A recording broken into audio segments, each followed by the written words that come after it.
विद्यार्थियों,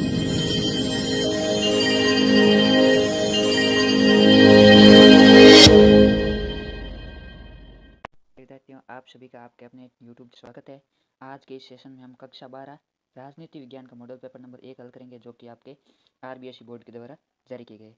चलिए आज का सेशन, आज की मोटिवेशनल लाइन है कि जो सफलता की राह में वो पिछड़ जाते हैं जो मेहनत में कटौती करते हैं। कि सफलता की राह में वो पिछड़ जाते हैं जो मेहनत में कटौती करते हैं। तो चलिए दोस्तों, हमारे साथ आप लगातार यदि मेहनत करते रहेंगे तो आपको है वो सभी विषयों पूरे में से पूरे अंक देखने को मिलेंगे। इसमें आपके 80 में से 80 अंक प्राप्त करने का हमारा टारगेट है। और जो आपको सभी मॉडल पेपर हल करवाए जाते हैं, आप यदि सभी का सॉल्यूशन देखेंगे और 1 से 2 बार खुद पढ़कर हल करेंगे तो आप है वो निश्चित रूप से 80 में से 80 अंक है वो प्राप्त कर सकते हैं। इसमें आपके जो खंड ए है वो है MCQ प्रश्नों से संबंधित। इसमें आपके 18 प्रश्न पूछे जाएंगे MCQ, जो कि प्रत्येक प्रश्न है वो 1 नंबर का होगा। इसका पहला प्रश्न है, सोवियत राजनीतिक प्रणाली किस विचारधारा पर आधारित थी? जो आपके सोवियत संघ की राजनीतिक प्रणाली वो कौन सी विचारधारा पर आधारित थी? यह आपके समाजवाद पर आधारित थी। आपसे यह भी पूछा जा सकता है कि समाजवादी विचारधारा का अर्थ क्या है। यानी कि समाजवादी विचारधारा का अर्थ है वो है आपके सरकार का नियंत्रण। जो भी मेन काम होते हैं वो सरकार के द्वारा होते हैं, और पूंजीवादी उसमें है वो सभी निजी लोगों के हाथों में होता है। इसमें आपके ऑप्शन ए है वो सही है। आगे दूसरा प्रश्न है, इनमें से किसने खुले द्वार की नीति अपनाई? यानी कि ओपन डोर की नीति है वो किस देश ने अपनाई? ओपन डोर की नीति आपके है वो चीन ने अपनाई। इसमें आपके ऑप्शन बे सही है। अगला प्रश्न तीसरा है, आन नदी पर चमत्कार का संबंध किस देश है? यानी कि आन नदी पर चमत्कार है वो किस देश को कहा गया? आन नदी पर चमत्कार आपके है वो दक्षिण कोरिया देश से संबंधित है। इसमें ऑप्शन ए है वो सही है। अगला चौथा प्रश्न है, भारत आसियान मुक्त व्यापार क्षेत्र व्यवस्था कब लागू हुई? यानी कि भारत और आसियान संगठन के देश से उनके मध्य मुक्त व्यापार व्यवस्था है वो 2010 में लागू हुई। पांचवा प्रश्न है, गंगा नदी के पानी में हिस्सेदारी को लेकर भारत और बांग्लादेश के बीच किस संधि पर हस्ताक्षर हुए? भारत और बांग्लादेश के बीच गंगा नदी के पानी में हिस्सेदारी को लेकर फरका संधि पर हस्ताक्षर हुए। इसमें ऑप्शन ए सही है। आपसे ये भी पूछा जा सकता है कि फरका संधि है वो किन किन देशों के बीच हुई? फरका संधि आपके है वो भारत और बांग्लादेश के बीच हुई, और ये गंगा नदी के पानी के बंटवारे को लेकर हुई। इसमें छठा प्रश्न है, संयुक्त राष्ट्र की सुरक्षा परिषद में स्थायी सदस्यों की संख्या कितनी है? यानी कि कितने देशों के पास वीटो पावर है? वीटो पावर आपके है वो 5 देशों के पास है। इसमें आपके ऑप्शन बे सही है। अगला सातवां प्रश्न है, सुरक्षा का बुनियादी अर्थ क्या है? सुरक्षा का बुनियादी अर्थ है खतरे से आज़ादी। इसमें ऑप्शन बे है वो सही है। अगला आठवां प्रश्न है, पृथ्वी सम्मेलन किस वर्ष में संपन्न हुआ? आपके जो पृथ्वी सम्मेलन है वो 1992 में ब्राजील के रियो डी जेनेरो में संपन्न हुआ। नौवां प्रश्न है, किस प्रौद्योगिकी ने राष्ट्रवाद की आधारशिला रखी? आपके जो छपाई यानी कि मुद्रण की तकनीक है उसने राष्ट्रवाद की आधारशिला रखी। अगला 10वां प्रश्न है, देशी रियासतों के एकीकरण में किसने अहम भूमिका निभाई? जो आपके भारत की देशी रियासतें थी उनको भारत में एकीकरण करने का श्रेय आपके है वो सरदार वल्लभ भाई पटेल को जाता है। इसमें आपका ऑप्शन ए है वो है सही। देशी रियासतों को भारत में मिलाकर भारत को एक अखंड देश बनाने का आपके जो सरदार वल्लभ भाई पटेल को है वो लौह पुरुष की संज्ञा भी दी गई। 11वां प्रश्न है, भारतीय जनसंघ का गठन कब हुआ? भारतीय जनसंघ का गठन है वो 1951 में। इसके आपके संस्थापक है वो श्यामा प्रसाद मुखर्जी थे। उसके बाद में ये जनता पार्टी बनी, और जनता पार्टी के बाद में 1980 में है वो भारतीय जनता पार्टी बनी, जो कि वर्तमान में अस्तित्व में। इसके बाद 12वां प्रश्न है, ऑपरेशन फ्लड का संबंध किससे है? ऑपरेशन फ्लड का संबंध आपके है वो दुग्ध उत्पादन से। इसमें आपसे एक ये पूछा जा सकता है कि हरित क्रांति के संबंध किससे संबंधित है? हरित क्रांति का आपके है वो कृषि उत्पादन से संबंधित है। 13वां प्रश्न है, भारत चीन युद्ध कब हुआ? भारत चीन युद्ध है वो 1962 में हुआ। इसमें ऑप्शन बे सही है। आगे 14वां प्रश्न है, भारतीय प्रधानमंत्री लाल बहादुर शास्त्री और पाकिस्तान के जनरल अयूब खान के मध्य 1966 में कौन सा समझौता हुआ? लाल बहादुर शास्त्री और अयूब खान के मध्य है वो ताशकंद समझौता हुआ। ताशकंद आपके है वो अफगानिस्तान की राजधानी है, और वहीं पर आपके लाल बहादुर शास्त्री जी का निधन हुआ। उसके बाद 15वां प्रश्न है, जय जवान जय किसान का नारा किसने दिया? जय जवान जय किसान का नारा है वो लाल बहादुर शास्त्री जी ने दिया। और जय जवान जय किसान जय विज्ञान आगे जोड़ दिया तो यह आपके नारा है वो अटल बिहारी वाजपेयी ने दिया था। इसमें आपके दोनों का ध्यान रखना है। जय जवान जय किसान का नारा लाल बहादुर शास्त्री, और जय जवान जय किसान जय विज्ञान है वो अटल बिहारी वाजपेयी। उसके बाद 16वां प्रश्न है, राम मनोहर लोहिया किसके संपादक थे? यानी कि राम मनोहर लोहिया है वो कौन सी पत्रिका के संपादक थे? राम मनोहर लोहिया है वो मैन काइंड पत्रिका के संपादक थे। इसका आपको विशेष रूप से ध्यान रखना है। इसमें आपके ऑप्शन ए है वो सही है। 17वां प्रश्न है, मिजो नेशनल फ्रंट के संस्थापक कौन थे? मिजो नेशनल फ्रंट जो कि मिजोरम राज्य में सक्रिय एक संगठन था, उसके संस्थापक है वो लाल डेंगा थे। उसके बाद 18वां प्रश्न है, भारत में गठबंधन की राजनीति का दौर है वो कब आरंभ हुआ? भारत में गठबंधन की राजनीति का दौर है वो 1989 में आरंभ हुआ। उसके बाद है वो आपके गठबंधन की सरकारें अस्तित्व में आई। दूसरा प्रश्न है आपके रिक्त स्थानों से संबंधित है। रिक्त स्थानों की पूर्ति कीजिए। इसमें 6 रिक्त स्थान दिए होंगे और प्रत्येक रिक्त स्थान है वो 1 नंबर का होगा, यानी कि 6 नंबर के रिक्त स्थान पूछे जाएंगे। इसमें पहला प्रश्न है, वर्ष 2007 में खलजगा दक्षेश का राज्य बना। जो आपके दक्षेश है उसका पूरा नाम है दक्षिण एशियाई क्षेत्रीय सहयोग संगठन, इसको इंग्लिश में सार्क भी कहा जाता है। 2007 में अफगानिस्तान है वो दक्षेश का सदस्य बना। दूसरा खालिस्तान है 18वां दक्षिण सम्मेलन खालजगा नेपाल में हुआ। 18वां दक्षिण सम्मेलन है वो काठमांडू नेपाल में हुआ। तीसरा प्रश्न है सुरक्षा नीति का संबंध युद्ध की आशंका को रोकने से जिसे क्या कहा जाता है, यानी कि सुरक्षा नीति में युद्ध की आशंका को रोक देना, यानी कि युद्ध हो ही नहीं उसे क्या कहा जाता है, उसे आपके है वो अवरोध नीति कहा जाता है। अगली चौथी खालजगा, भारत ने वर्ष खालजगा में क्योटो प्रोटोकॉल पर हस्ताक्षर किए, यानी कि भारत ने सीटीपीटी पर हस्ताक्षर कब किए, भारत ने 2002 में है वो सीटीपीटी पर हस्ताक्षर किए। 5वां प्रश्न है भारत सरकार ने योजना आयोग के स्थान पर एक नई संस्था कौन सी बनाई, योजना आयोग के स्थान पर आपके 1 जनवरी 2015 को नीति आयोग की स्थापना की, पहले आपके इसका नाम योजना आयोग था। छठा प्रश्न है जम्मू और कश्मीर पुनर्गठन अधिनियम है वो कब बना, यह आपके 2019 में बना, यह आपके प्रभावी है वो 5 अगस्त 2019 को हुआ था। इसके बाद आपका तीसरा प्रश्न है अति लघुत्मक प्रश्न, इसमें आपसे 12 प्रश्न पूछे जाएंगे और प्रत्येक प्रश्न का उत्तर है एक शब्द या एक पंक्ति में ही देना और प्रत्येक प्रश्न है वो 1 नंबर का है। इसमें पहला प्रश्न है बाल्टिक गणराज्य में कौन कौन से देश शामिल है, बाल्टिक गणराज्य में है वो एस्टोनिया, लताविया और लिथुआनिया 3 देश शामिल है। दूसरा है सार्क का पूरा नाम क्या है, सार्क का पूरा नाम है south Asian association for regional corporation, यानी कि दक्षिण एशियाई क्षेत्रीय सहयोग संगठन, जिसको हिंदी में संक्षेप में दक्षेस कहा जाता है। तीसरा प्रश्न है शरणार्थी से आप क्या समझते हैं, शरणार्थी से आशय उस व्यक्ति से जो प्राकृतिक आपदा, युद्ध या राजनीतिक उत्पन्न के कारण अपना देश छोड़कर किसी दूसरे देश में रहने को मजबूर होता है, यानी कि अपना देश छोड़कर दूसरे देश में रहने को मजबूर होने वाले लोगों को शरणार्थी कहा जाता है। चौथा प्रश्न है भारत में पावन वन प्रांतर का अर्थ क्या है, भारत में पावन वन प्रांतर का अर्थ है देव स्थान, यानी कि ये देवताओं का स्थान है और लोग इनकी पूजा करते हैं। 5वां प्रश्न है मैकडोनाल्डिकन से आप क्या समझते हैं, ये एक बहुत ही महत्वपूर्ण प्रश्न है और ये एक कठिन वर्ड है, यह आपसे विशेष रूप से पूछा जा सकता है। मैकडोनाल्डिकन का अर्थ है संसार की विभिन्न संस्कृति अब अपने आप को प्रभुत्वशाली अमेरिकी ढर्रे पर ढालने लगी, यानी कि मैकडोनाल्डिकन का साधारण शब्दों में अर्थ है संसार की अन्य संस्कृतियों पर जो अमेरिकी संस्कृति का प्रभाव दिखाई देता है उसे मैकडोनाल्डिकन कहा जाता है। छठा प्रश्न है पहली पंचवर्षीय योजना में किस क्षेत्र पर ज़्यादा जोर दिया गया, पहली पंचवर्षीय योजना में कृषि क्षेत्र पर ज़्यादा जोर दिया गया और दूसरी पंचवर्षीय योजना में है वो उद्योग क्षेत्र पर अधिक जोर दिया गया। सातवां प्रश्न है इंडियन नेशनल आर्मी का गठन किसने किया, इंडियन नेशनल आर्मी का गठन है वो सुभाष चंद्र बोस ने किया, इसका शॉर्ट फॉर्म है INA। 8वां प्रश्न है 1967 के चौथे आम चुनाव के परिणामों को राजनीतिक भूकंप की संज्ञा क्यों दी गई, 1967 का जो चौथा आम चुनाव था इसमें कांग्रेस को केंद्र और राज्य स्तर पर गहरी हानि हुई, यानी कि कांग्रेस को सीटें बहुत ही कम प्राप्त हुई, इस कारण जो चुनाव के विश्लेषक थे उन्होंने कांग्रेस के लिए राजनीतिक भूकंप की संज्ञा दी। 9वां प्रश्न है आशु की कोई दो मांग बताइए, आशु जो एक असम का विद्यार्थियों का संगठन है, इसका पूरा नाम है ऑल असम स्टूडेंट यूनियन, इसकी जो दो मांगे थी बाहरी लोगों के विरुद्ध, यानी कि जो असम के अलावा अन्य क्षेत्रों से लोग आकर असम में अवैध कब्जा करके बैठे उनके विरुद्ध आंदोलन चलाना और विदेशी जो लोग आए उनको बाहर भेजना वापिस। 10वां प्रश्न है राज्य के NDA गठबंधन का पूरा नाम लिखिए, आपके जो NDA इसकी वर्तमान में केंद्र में सरकार है इसका आपको विशेष रूप से ध्यान रखना है, राज्य का पूरा नाम है राष्ट्रीय जनतांत्रिक गठबंधन। उसके बाद 11वां प्रश्न है भारत के किन्हीं दो क्षेत्रीय दलों के नाम बताइए, आप क्षेत्रीय दलों में कोई भी दो लिख सकते हो, इसमें DMK और तेलुगु देशम दिए गए, ये एक भारत की प्राचीन क्षेत्रीय दल है, इसके अलावा आप कोई भी क्षेत्रीय दल किसी क्षेत्र विशेष से लिख सकते हो, जैसे कि शिवसेना है, समाजवादी पार्टी है, कोई भी है, भारत आदिवासी पार्टी है, जो किसी क्षेत्र विशेष से संबंधित है उसमें आप कुछ भी लिख सकते हो। तृणमूल कांग्रेस पार्टी है जो कि पश्चिम बंगाल में सक्रिय है, कोई भी पार्टी का आप दो पार्टियों के नाम लिख सकते हो। इसमें आप यदि कोई राष्ट्रीय दल पूछे तो उसमें आपको भारतीय जनता पार्टी, भारतीय राष्ट्रीय कांग्रेस, आम आदमी पार्टी, ये जो आपके 6 राष्ट्रीय मान्यता प्राप्त दल है इनके नाम लिखने। उसके बाद 12वां प्रश्न है मंडल आयोग की दो सिफारिश बताइए, यानी कि मंडल आयोग ने कौन कौन सी दो सिफारिश की। मंडल आयोग की पहली सिफारिश थी पिछड़ी जातियों के लिए 27% आरक्षण, यानी कि OBC के लिए है वो केंद्र सरकार की भर्तियों और केंद्र सरकार के शैक्षणिक संस्थानों में 27% आरक्षण। और इसका दूसरा था भूमि सुधार की सिफारिश, यानी कि भूमि सुधार कानून बनाया जाए। उसके बाद आपका जो खंड ब है वो 2-2 नंबर के प्रश्न होंगे उसमें, और ये सभी प्रश्न है वो लघुरात्मक प्रकार के होंगे, इसकी जो सीमा है वो 50 शब्द होंगे, यानी कि 4 से 5 लाइन में आपको इसके उत्तर लिखने। ये उत्तर आप यदि पॉइंट बनाकर लिखोगे तो आपको अच्छे नंबर मिल सकते हैं और आपके जो एग्जामिनर है उनके प्रति भी, उनके मन में भी आपके प्रति पॉजिटिव प्रभाव पड़ेगा। इसमें आपके चौथा प्रश्न है भारत और नेपाल के बीच संबंधों पर टिप्पणी लिखी, यानी कि भारत और नेपाल के बीच कैसे संबंध है उन पर टिप्पणी लिखनी।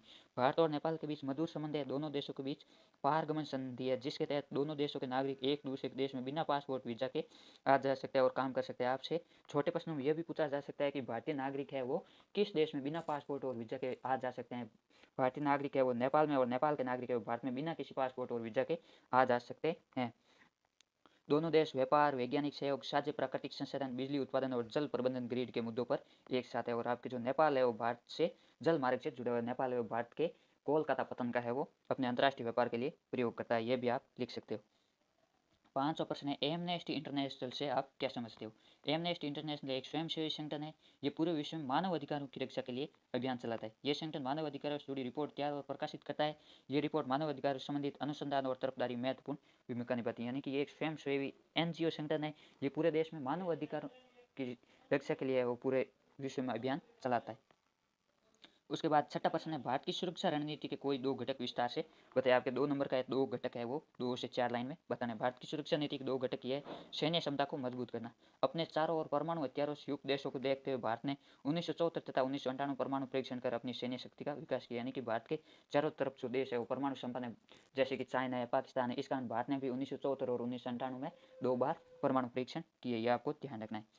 दूसरा है, अंतर्राष्ट्रीय कायदों और संस्थाओं को मजबूत करना। भारत ने अंतर्राष्ट्रीय कायदों एवं संस्थाओं को मजबूत करने की नीति अपनाई ताकि यदि कोई दूसरा देश भारत पर अटैक करे, जो अंतर्राष्ट्रीय अन्य देश है वो भारत का पक्ष ले सके और भारत को सहयोग प्रदान कर सके। इस कारण भारत ने अंतर्राष्ट्रीय कायदों को मजबूत करने में भी महत्वपूर्ण भूमिका निभाई है।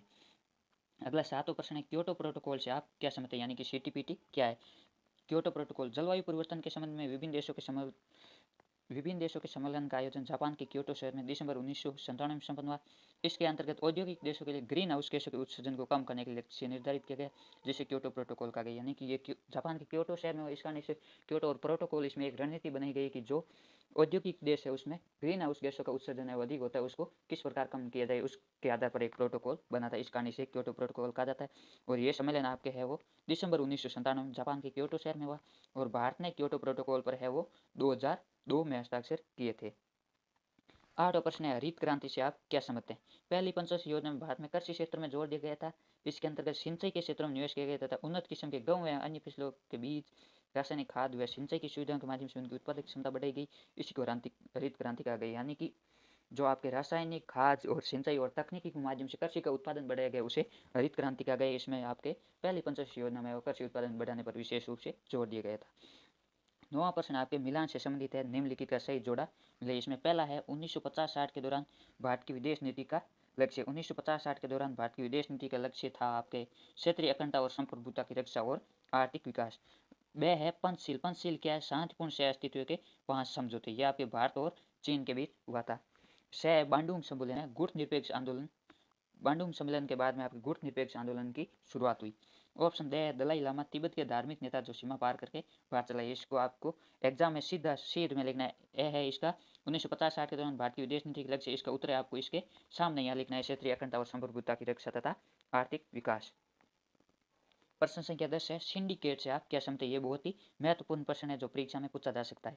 सिंडिकेट 1970 के दशक में कांग्रेस पार्टी के भीतर ताकत और प्रभावशाली नेताओं के एक समय को अनौपचारिक रूप से सिंडिकेट कहा जाता है। यानी कि कांग्रेस पार्टी के भीतर ही जो ताकतवर नेता थे उनको सिंडिकेट कहा जाता था। ये इंदिरा के विशेष रूप से विरोधी थे। इसके मुख्य नेता वो के कामराज थे। इसमें विभिन्न प्रांतों के ताकतवर नेता जैसे मुंबई के एस के पाटिल, कर्नाटक के एस निजलिंगप्पा, आंध्र प्रदेश के एन संजीव रेड्डी या नीलम संजीव रेड्डी और पश्चिम बंगाल के अतुल्य घोष शामिल थे। ये आपके मुख्य रूप से इंदिरा गांधी के विरोधी थे और लेकिन कांग्रेस पार्टी के नेता थे। इस कारण इसको कांग्रेस पार्टी के भीतरी सिंडिकेट कहा गया। 11वां प्रश्न है, प्रेस सेंसरशिप का क्या अर्थ है? 1975 में भारत में आपातकालीन प्रावधानों का हवाला देते हुए सरकार ने प्रेस की स्वतंत्रता पर रोक लगा दी, जिसे प्रेस सेंसरशिप के नाम से जाना गया। इसके अंतर्गत अखबार को कोई भी खबर छापने से पहले उसकी अनुमति लेकर सरकार से लेना अनिवार्य था। यानी कि जो अखबार है वो कोई भी खबर छापते उससे पहले सरकार से अनुमति लेना जरूरी थी। यह आपके आपातकाल के दौरान लागू की गई, जिसके कारण अखबारों की जो स्वतंत्रता है उसका उल्लंघन हुआ। पूर्वोत्तर के राज्यों में राजनीति पर किन्हीं 2 प्रमुख मुद्दों के बारे में बताइए। यानी कि जो पूर्वोत्तर राज्य हैं उनकी राजनीति के प्रमुख 2 कोई मुद्दे बताएं। इसका महत्वपूर्ण मुद्दा है स्वायत्ता की मांग। पूर्वोत्तर के क्षेत्र के गैर रस्मी लोगों को जब लगा कि असम की सरकार उन पर असमी भाषा थोप रही है, तो इस इलाके से राजनीतिक स्वायत्ता की मांग की कि असम से अलग उनका एक जनजातीय राज्य बनाया जाना। यानी कि जो असम की सरकार है वो अन्य लोगों पर है वो असमी भाषा थोप रही थी। इस कारण अन्य क्षेत्रों के लोगों ने आंदोलन किया कि हमारे लिए एक अलग जनजातीय राज्य बनाया जाए ताकि हम हमारी भाषा का संरक्षण कर सके। इसका मुख्य रूप से आपके होगा स्वायत्ता की मांग, यानी कि अलग राज्य की मांग। दूसरा मुद्दा था बाहरी लोगों के खिलाफ आंदोलन। बांग्लादेश से आए लोग यहाँ आकर बस गए। इस पर यहाँ ये मांग उठी कि विदेश लोगों को पहचान कर उन्हें उनके देश भेजा जाए। यानी कि जो बांग्लादेश के शरणार्थी थे वो असम में आकर भारी संख्या में बस गए थे, जिसके कारण जो असम के मूल निवासी लोग थे वो अल्पसंख्यक हो गए थे और उनकी जमीन है वो शरणार्थियों ने हड़प ली थी। इस कारण वो मांग कर रहे थे कि ये जो बाहरी लोग आए उनको वापस अपने देश भेजा जाए। असम है वो असम के लोगों के लिए ही है। इसके बाद आपका 13वां प्रश्न है, भारत में गठबंधन की राजनीति पर अपने विचार लिखिए, यानी कि गठबंधन की राजनीति पर अपने विचार क्या है ये लिखने। गठबंधन की राजनीति से भारतीय लोकतंत्र में कांग्रेस के दबदबे की समाप्ति हुई और बहुदलीय प्रणाली का युग शुरू हुआ। यानी कि गठबंधन की राजनीति होने से पहले जो कांग्रेस अकेली पार्टी का दबदबा था वो समाप्त हुआ और अनेक दलों का प्रभुत्व है वो कायम हुआ। गठबंधन की राजनीतिक दौर में राजनीतिक दल विचारधारा की जगह सत्ता में हिस्सेदारी पर जोर दे रहे हैं। अब राजनीतिक दल है वो विचारधारा के बजाय सत्ता में अपनी हिस्सेदारी किस प्रकार हासिल हो इस पर है वो जोर दे रहे हैं। गठबंधन की राजनीति में क्षेत्रीय दल केंद्र सरकार में साझेदार बन रहे हैं और उनका दृष्टिकोण व्यापक हुआ है। यानी कि जो क्षेत्रीय दल है वो केंद्र सरकार में अपनी महत्वपूर्ण भूमिका निभा रहे हैं। इससे जो क्षेत्र विशेष है वो क्षेत्रों के विकास में मुख्य रूप से फायदा मिलता है। इसके बाद आपके जो खंड 6 है वो दीर्घ उत्तरीय प्रश्न संबंधित है। इसमें प्रत्येक प्रश्न आपके 3 नंबर का होगा और इनकी शब्द सीमा वो 100 शब्द है, यानी कि 7 से 8 लाइनों में आपको इसका उत्तर लिखना है। इसमें प्रश्न संख्या 14 है, दक्षिण पूर्व एशियाई राष्ट्रों का संगठन आसियान पर टिप्पणी लिखिए।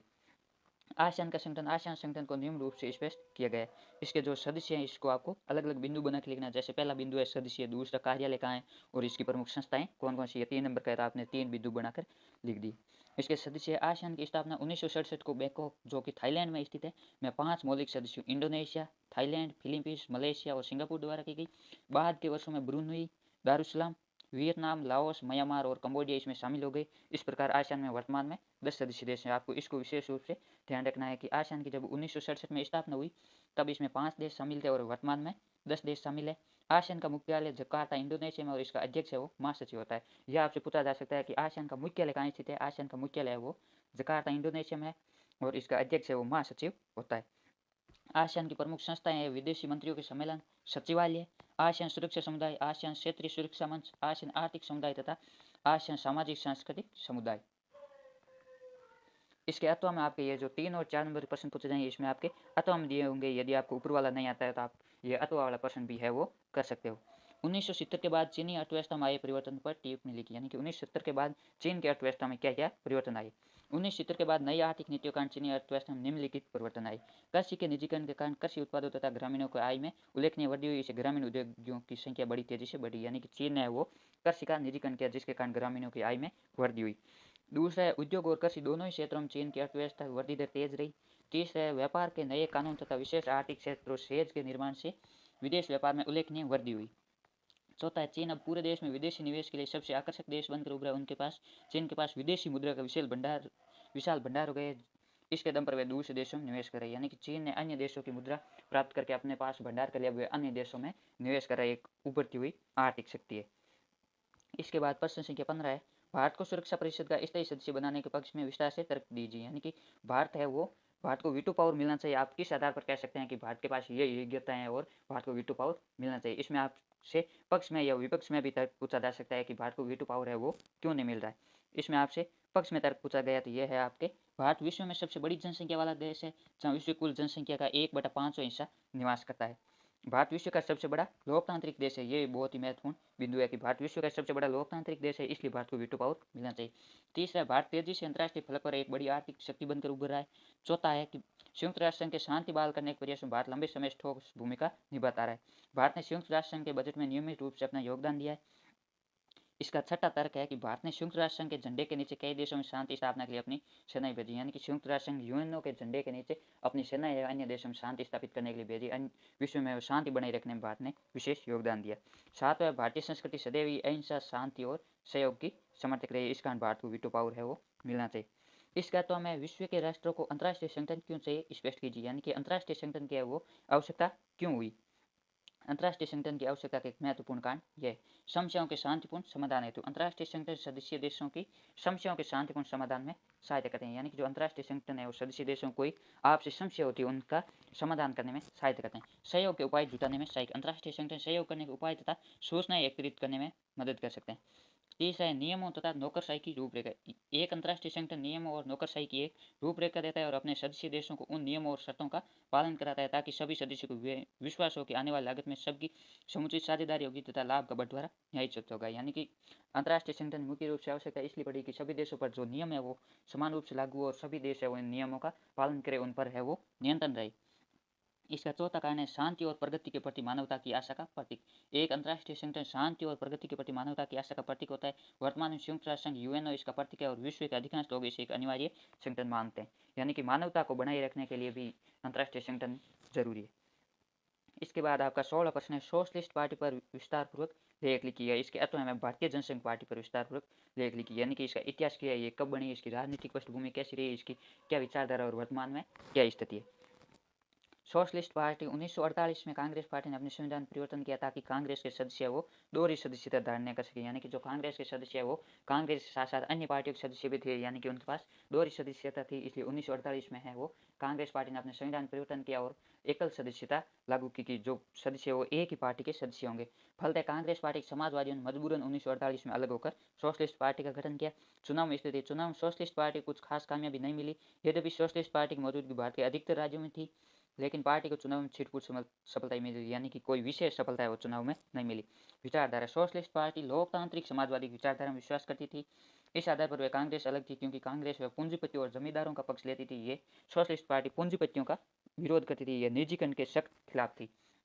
लेकिन 1955 जब कांग्रेस समाजवाद को अपना लक्ष्य बनाया तो समाजवादियों ने कांग्रेस का कारगर विकल्प पेश करना मुश्किल हो गया। बाद में सोशलिस्ट पार्टी कई टुकड़े हो गए। इस प्रक्रिया में कई समाजवादी दल बने, जैसे कि आज भी आपके उत्तर प्रदेश में जो समाजवादी पार्टी सक्रिय अखिलेश यादव की, वो भी इसी का एक हिस्सा है। इसके अलावा हम आपके है भारतीय जनसंघ पार्टी। भारतीय जनसंघ पार्टी गठन 1951 में श्यामा प्रसाद मुखर्जी इसके संस्थापक अध्यक्ष थे। ये जो भारतीय जनसंघ पार्टी है, ये इसमें बीजेपी की मुख्य जड़ है और भारतीय जनसंघ पार्टी में इसको आप बीजेपी की नानी भी कह सकते हो। भारतीय जनसंघ पार्टी की विचारधारा और कार्यक्रम, जनसंघ ने एक देश एक संस्कृति और एक राष्ट्र के विचार पर जोर दिया। आपसे यह पूछा जा सकता है किस पार्टी ने एक देश एक संस्कृति और एक राष्ट्र की विचारधारा पर बल दिया। आपके भारतीय जनसंघ पार्टी उसने बल दिया। इसका मानना था कि देश भारतीय संस्कृति और परंपरा के आधार पर आधुनिक, प्रगतिशील और ताकतवर बन सकता है। अंग्रेजी को हटाकर हिंदी को राजभाषा बनाने के आंदोलन ये पार्टी अग्रणी थी, यानी कि हिंदी को राजभाषा बनाने के आंदोलन का मुख्य नेतृत्व भारतीय जनसंघ पार्टी ने किया। इसने धार्मिक और सांस्कृतिक अल्पसंख्यकों को रियायत देने की बात का विरोध किया। ये भारत द्वारा आणविक हथियार तैयार करने की पैरोकारी करती रही, यानी कि भारत को परमाणु हथियार बनाना चाहिए, इसका भी इसने समर्थन किया। चुनावी सफलता, 1950 के दशक में जनसंघ चुनावी राजनीति के हाशिए पर रहा, यानी कि कोई खास सफलता नहीं मिली। इस पार्टी को उत्तर भारत के हिंदी भाषी राज्यों के शहरी क्षेत्रों में समर्थन मिला। 1977 के चुनाव में इसका विलय जनता पार्टी में कर दिया गया, यानी कि जो भारतीय जनसंघ पार्टी इसका जनता पार्टी में विलय कर दिया गया। 1980 में जनता पार्टी से अलग होकर इस गुट के सदस्यों ने भारतीय जनता पार्टी गठन किया, जो वर्तमान में आपके केंद्र में सरकार है। यह आपके जो बीजेपी की नानी इस प्रकार बनी कि भारतीय जनसंघ पार्टी, इसके बाद जनता पार्टी बनी और जनता पार्टी के बाद भारतीय जनता पार्टी, यानी कि बीजेपी बनी। बीजेपी की माता है वो आप जनता पार्टी को मान सकते हो और नानी भारतीय जनसंघ पार्टी। इसके बाद प्रश्न संख्या 17 है, नक्सलवादी आंदोलन से आप क्या समझते हैं, विस्तार से बताइए। यह 1975 में राष्ट्रीय आपातकाल की घोषणा करते हुए सरकार ने इसके क्या कारण बताए, यानी कि या तो नक्सलवादी आंदोलन के बारे में लिखो या आपातकाल के क्या कारण थे इसके बारे में। नक्सलवादी आंदोलन 1970 के दशक में संसदीय राजनीति में विश्वास नहीं रखने वाले कुछ मार्क्सवादी समूह की सक्रियता भारत के कुछ प्रदेशों में बढ़ी। इन समूह ने मौजूदा राजनीतिक प्रणाली और पूंजीवादी व्यवस्था खत्म करने के लिए हथियार उठाए तथा राज्य विरोधी तकनीकों का सहारा लिया, यानी कि हिंसा को बढ़ावा दिया। यह समय मार्क्सवादी, लेनिनवादी, माओवादी अथवा नक्सलवादी नाम से जाने गए। इस समूह के आंदोलन को नक्सलवादी आंदोलन कहा गया। ऐसे समय है वो पश्चिम बंगाल में सबसे ज़्यादा सक्रिय थे।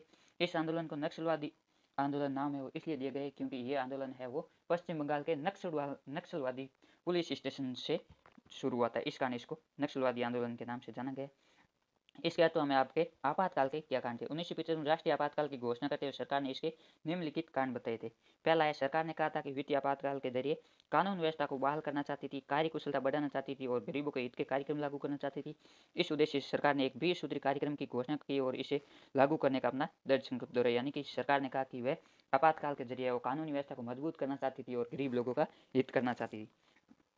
दूसरा है, सरकार का मानना था कि बार बार का धरना प्रदर्शन और सामूहिक कार्यवाही लोकतंत्र के लिए ठीक नहीं है। लगातार गैर संसदीय राजनीति का सहारा नहीं लिया जा सकता, इससे अस्थिरता पैदा होती है और प्रशासन का ध्यान विकास के कामों से भंग होता है। सारी ताकत कानून व्यवस्था की बहाली पर लगानी पड़ती है, यानी कि सरकार का कहना था कि लोग बार बार धरना प्रदर्शन करें, इस कारण जो प्रशासन है वो उनको हैंडल करने में लग जाता है, तो विकास के काम है वो ठप हो जाते हैं और जो कानून व्यवस्था है वो बनी नहीं रहती। इस कारण हमने आपातकाल लागू किया। इसका आपके 30 कारण है, इंदिरा गांधी ने शाह आयोग को लिखा कि विनाशकारी ताकतें सरकार के प्रगतिशील कार्यों में अड़चन डाल देती है और मुझे गैर संवैधानिक साधनों के बुत्ते सत्ता से बेदखल करना चाहती है, यानी कि इंदिरा गांधी ने कहा कि जो विनाशकारी ताकतें हैं वो सरकार जो काम करना चाहती थी वो काम करने नहीं देती थी और इंदिरा गांधी के कार्यों में अड़चन डाल देती थी। इस कारण हमने आपातकाल लागू की। आपके जो सरकार ने जो मत दिए ये उनके पक्ष है कि हमने इस कारण आपातकाल देश में लागू किया। इसके बाद आपका जो खंड 2 है वो निम्नात्मक प्रश्नों से संबंधित है। इसकी आपके उत्तर सीमा है वो 250 शब्द है, यानी कि कम से कम 20 लाइन एक पेज में आपको इसका उत्तर लिखना है। यह आपके 4 नंबर का होगा। इसमें भी आपके अत्वा में प्रश्न आएगा। शीत युद्ध के समय भारत और सोवियत संघ के संबंधों का वर्णन कीजिए अथवा में सोवियत खेमे के विघटन के घटना चक्र पर एक लिख लिखिए। ये आपके दो ध्रुवीयता पाठ से लिए गए। इसका उत्तर है भारत और सोवियत संघ के संबंध। शीत युद्ध के दौरान भारत और सोवियत संघ के संबंध बहुआयामी थे, जैसे भारत और सोवियत संघ के आर्थिक संबंध। अंतर्राष्ट्रीय व्यापार में सोवियत संघ भारत का सबसे बड़ा साझेदार था। सोवियत संघ ने भारत के सार्वजनिक क्षेत्र की कंपनियों को ऐसे वक्त में मदद की जब मदद पाना मुश्किल था, यानी कि अन्य कोई देश है वो भारत की मदद करने के लिए तैयार नहीं था। सोवियत संघ ने भिलाई, बोकारो और विशाखापट्टनम के इस्पात कारखानों और भारत हेवी इलेक्ट्रिकल्स जैसे मशीनरी संयंत्र के लिए आर्थिक और तकनीकी सहायता दी, यानी कि भारत को है वो आर्थिक सहायता भी दी और तकनीक की यानी टेक्नोलॉजी भी दी। भारत में जब विदेशी मुद्रा की कमी थी तब सोवियत संघ ने रुपये को माध्यम मानकर भारत के साथ व्यापार किया, यानी कि भारत और सोवियत संघ के मध्य वो मित्रता के संबंध है, इस कारण आर्थिक संबंध भी मजबूत थे। दूसरा है राजनीतिक संबंध। सोवियत संघ ने कश्मीर मामले पर संयुक्त राष्ट्र में भारत के दृष्टिकोण को समर्थन दिया। सोवियत संघ ने भारत को सन 1971 पाकिस्तान से युद्ध के दौरान सहायता की। भारत ने भी सोवियत संघ की विदेश नीति का अप्रत्यक्ष लेकिन महत्वपूर्ण तरीके से समर्थन किया। भारत है वो दिखावी रूप से गुटनिरपेक्ष नीति का पालन करता था, लेकिन अप्रत्यक्ष रूप से वो सोवियत संघ का समर्थन करता था। तीसरा, भारत सोवियत सैन्य संबंध। शीत युद्ध काल में सैनिक साजो सामान के आयात व उत्पादन के मामले में भारत सोवियत संघ पर काफी निर्भर रहा। सोवियत संघ ने भारत को सैनिक सामान के संबंध में पूर्ण मदद की। उसने भारत के साथ ऐसे कई समझौते किए जिससे भारत संयुक्त रूप से सैन्य उपकरण तैयार कर सका, यानी कि भारत को सैन्य उपकरण बनाने में सोवियत संघ ने महत्वपूर्ण भूमिका निभाई। चौथा है भारत सोवियत सांस्कृतिक संबंध। प्रारंभ से ही भारत व सोवियत संघ का यह प्रयत्न रहा है कि आर्थिक व सामरिक परिप्रेक्ष्य में संबंधों को सांस्कृतिक आदान प्रदान का ड्रामा पहनाया जाए। यही कारण है कि हिंदी फिल्म तथा भारतीय संस्कृति सोवियत संघ में काफ़ी लोकप्रिय रही। बड़ी संख्या में भारतीय लेखकों और कलाकारों ने सोवियत संघ की यात्रा की, यानी कि जो हिंदी की फिल्में हैं और भारतीय संस्कृति है वो सोवियत संघ में देखने को मिली। इसके अलावा हम आपके है सोवियत संघ के खेमे का विघटन का घटना चक्र, यानी कि सोवियत संघ का विघटन है वो किस प्रकार हुआ, इसके कौन कौन से चरण रहे। सोवियत संघ नीति साम्यवादी गुट के विघटन की प्रक्रिया निम्नलिखित बिंदुओं के अंतर्गत स्पष्ट किए गए। पहला है मार्च 1985 में मिखाइल गोर्बाचेव सोवियत संघ की कम्युनिस्ट पार्टी के महासचिव चुने गए। बोरिस येल्सिन को रूस की कम्युनिस्ट पार्टी का प्रमुख बनाया गया। उन्होंने सोवियत संघ में सुधारों की श्रृंखला प्रारंभ कर दी। दूसरा है 1988 में लिथुआनिया में आज़ादी के लिए आंदोलन शुरू हुए। ये आंदोलन एस्टोनिया और लिथुआनिया में भी फैल गए, यानी कि जो बाल्टिक गणराज्य उनमें आंदोलन चले। तीसरा है अक्टूबर 1989 में सोवियत संघ ने घोषणा कर दी कि वार्सा समझौते के सदस्य अपना भविष्य तय करने के लिए स्वतंत्र है। नवंबर में है वो बर्लिन की दीवार गिरी, इस कारण भी आपके सोवियत संघ का विघटन हुआ। चौथा है फरवरी 1990 में गोरबाचेव ने सोवियत संसद का आपके नाम था ड्यूमा के चुनाव के लिए बहुदलीय राजनीति की शुरुआत की। सोवियत सतह पर कम्युनिस्ट पार्टी का 72 वर्ष पुराना एकाधिकार समाप्त हुआ। 5वां बिंदु है जून 1990 में रूसी संसद ने सोवियत संघ से अपनी स्वतंत्रता घोषित की। छठा है मार्च 1990 में लिथुआनिया स्वतंत्रता की घोषणा करने वाला पहला सोवियत गणराज्य बना। यह आपसे पूछा जा सकता है कि स्वतंत्रता की घोषणा करने वाला पहला सोवियत गणराज्य कौन सा था। यह आपके था लिथुआनिया और ये मार्च 1990 में स्वतंत्र हुआ। उसके बाद जून 1991 में येल्सिन ने कम्युनिस्ट पार्टी से इस्तीफा दे दिया और रूस के राष्ट्रपति बने। 8वां एस्टोनिया, लताविया और लिथुआनिया तीनों बाल्टिक गणराज्य सितंबर 1991 में यूएनओ के सदस्य बने, आपकी संयुक्त राष्ट्र संघ।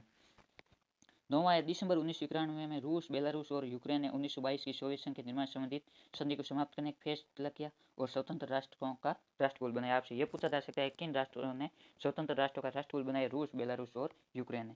Armenia, Azerbaijan, Moldova, Kazakhstan, Kyrgyzstan, Tajikistan, Turkmenistan, Uzbekistan भी राष्ट्रकुल में शामिल हुए।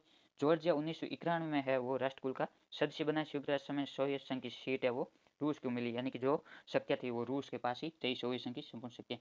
जॉर्जिया वो आपके सोवियत संघ से अलग होने वाला सबसे अंतिम देश था। 25 दिसंबर 1991 में गोरबाचेव ने सोवियत संघ के राष्ट्रपति पद से इस्तीफा दे दिया। इस प्रकार जो सोवियत संघ है उसका विघटन हो गया। 1900 प्रश्न है वैश्वीकरण की आर्थिक परिणतियाँ क्यों हुई। इस संदर्भ में भारत ने वैश्वीकरण ने भारत पर कैसे प्रभाव डाला, यानी कि वैश्वीकरण के है वो आर्थिक प्रभाव क्या पड़े और वैश्वीकरण है वो भारत पर क्या विशेष रूप से प्रभाव डाले। इसके अलावा हम आपके वैश्वीकरण क्या है, वैश्वीकरण के सांस्कृतिक राजनीतिक प्रभावों का विस्तार से वर्णन कीजिए। ये दोनों ही आपके महत्वपूर्ण प्रश्न है। आपसे एग्जाम में ये आर्थिक, सामाजिक और राजनीतिक सांस्कृतिक कारण पूछे जा सकते हैं कि वैश्वीकरण का भारत पर क्या प्रभाव पड़ा और ये वैश्वीकरण के मुख्य रूप से आर्थिक क्या प्रभाव रही। इसका आपके वैश्वीकरण की आर्थिक परिणति है, यानी कि वैश्वीकरण के आर्थिक प्रभाव, इसको आपको दो भागों में बांट कर लिखना है कि सकारात्मक आर्थिक प्रभाव ये पड़े और नकारात्मक आर्थिक प्रभाव ये पड़े। इसमें आपको 4 से 5 बिंदु लिखने हैं। वैश्वीकरण के चलते पूरी दुनिया में आयात प्रतिबंधों कम होने से वस्तुओं के व्यापार में इजाफा हुआ, यानी कि विदेश व्यापार में वृद्धि हुई, ये इसका सकारात्मक प्रभाव है। वैश्वीकरण के चलते सेवाओं का प्रवाह एबाद होता, इंटरनेट और कंप्यूटर से जुड़ी सेवाओं का विस्तार हुआ, ये भी इसका सकारात्मक प्रभाव वैश्वीकरण का।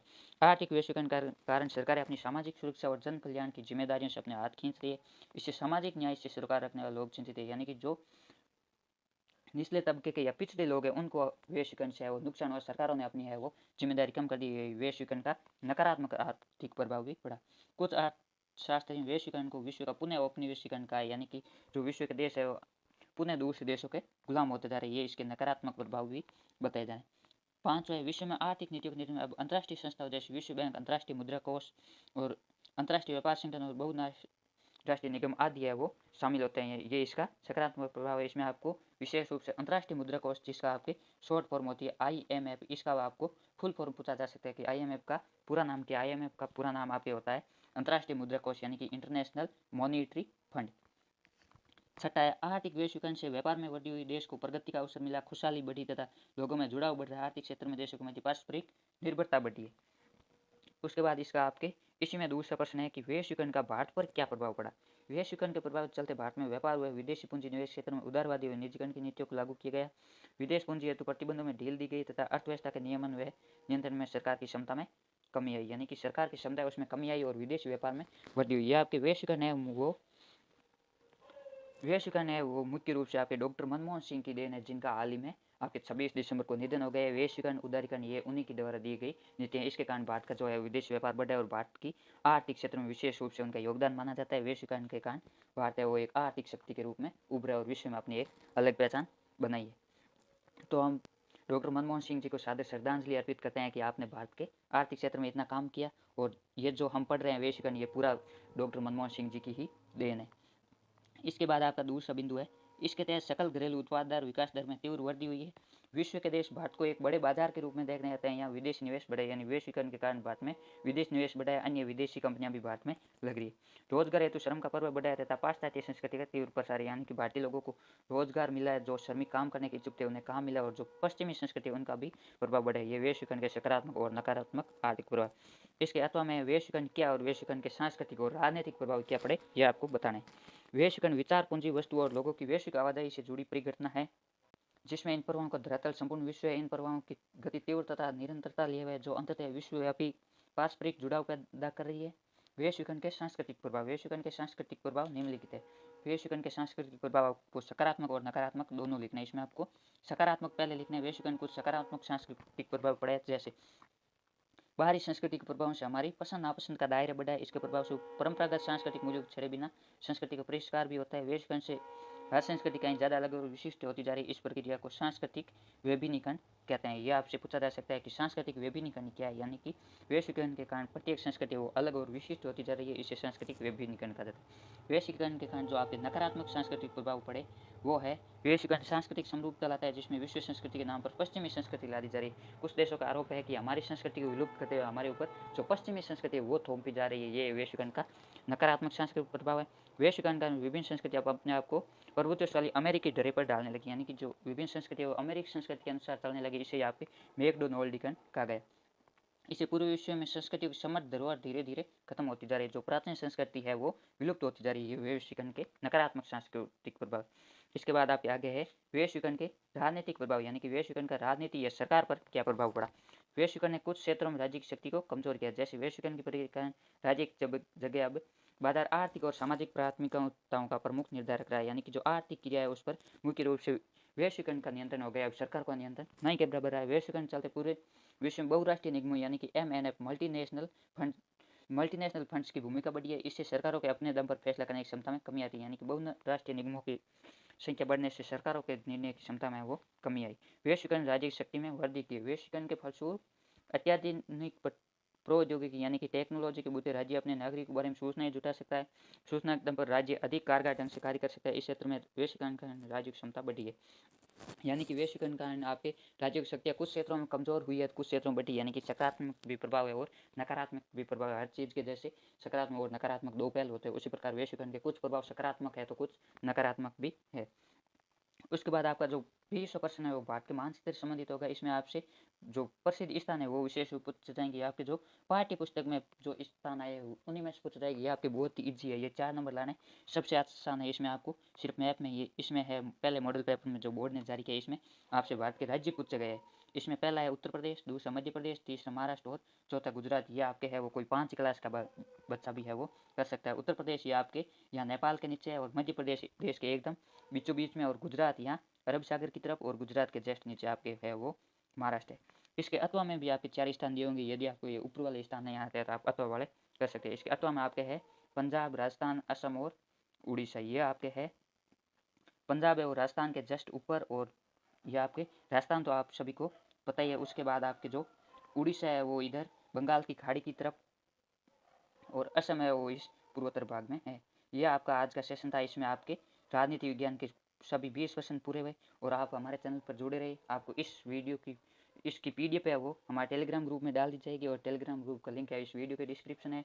आप अपने दोस्तों के साथ इस चैनल को शेयर करें ताकि उनको भी इन मॉडल पेपरों का फ़ायदा मिल सके, और इस चैनल को सब्सक्राइब करें ताकि आपको नेक्स्ट क्लास आते ही आपको नोटिफिकेशन मिल जाए। और इस आपके जो राजनीति विज्ञान का मॉडल पेपर है इसका आपके जो बोर्ड के द्वारा जारी किए गए ब्लूप्रिंट है वो नेक्स्ट क्लास में आपको समझाया जाएगा, इसलिए आप जुड़ना नहीं भूल दें। धन्यवाद। जय हिंद।